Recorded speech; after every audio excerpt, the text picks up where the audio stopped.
पाकिस्तान मुर्दाबाद, इस्लामिक जिहाद मुर्दाबाद, इंडियन आर्मी जिंदाबाद आदि स्लोगान रे प्रकम्पित हेउथिला भद्रक सहर। काश्मीर रो पहलगाम रे धर्म पचारि हिंदू को विभत्स हत्या। मुर्शिदाबाद और मालदा रे बाछी बाछी हिंदू को टार्गेट। धर्म निरपेक्ष हिंदुस्तान रे हिंदू मारण यज्ञ आरंभ। बालेश्वर ईशाणी प्रशांत शतपथींकर नुहे बरं स्वाधीनता परठू धर्मनिरपेक्षतार ना नहीं केवल हिंदू धर्म उपरे बारंबार कुठारघात करुथिबा हिंदू विद्वेषी मानक विरुद्ध रे आज स्वर उठिछि। एही परिप्रेक्षी रे धर्म रक्षा समिति भद्रक पक्षरु बर्बर हत्याकांड विरुद्ध रे कार्यानुष्ठान पई कैंडल शोभायात्रा करा जायछि। भद्रक टाउन हॉल छकठारे मुस्लिम आतंकवादी कुशपुतल दाह करी प्रतिवाद करथिले। भारतर स्वर्ग बोली भावी आज सलिल समाधि होती।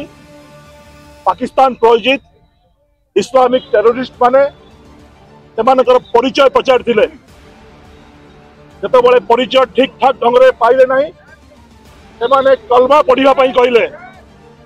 कलमा पढ़ी न पारुवा लोक पेंट खोली गुप्तांग सर्च करागला जिते समस्त प्रमाण पत्र पाइले ये हिंदू बोली से हिंदू मान को सेमाने निर्मम भाव में 27 जन हिंदू को हत्या कर।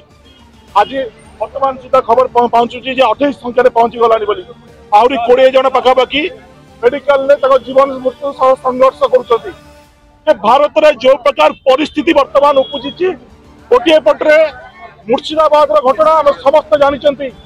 प्रत्येक घर प्रत्येक हिंदू समाज आज शरणार्थी शिविर में खाई बंचिकी रही। आज काश्मीर 95 मसीह 90 मसीह जो प्रकार घटना घटला आम समस्त जानते। ये भद्रक माटी विभिन्न समय मुसलमान जिहादी मान आक्रमण शिकार हो हिंदू समाज। से आज आपण मान जरिया भारत सरकार निवेदन करुचु ये आतंकवादी विरुद्ध में जीरो टॉलरेंस ग्रहण कर उपयुक्त पदक्षेप कर जन्नत पठेबा आवश्यक अच्छे।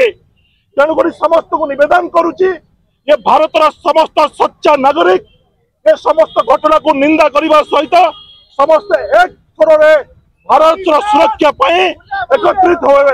तेणुक आप जरिया विषय जिलापाल राष्ट्रपति भारत प्रधानमंत्री को यह विषय अवगत करुचु कि भारत हिंदू मान सुरक्षा को प्राथमिकता दि जाऊ। धन्यवाद। भद्रक अमूल्य कुमार माझी रिपोर्ट अमूल्य लाइव।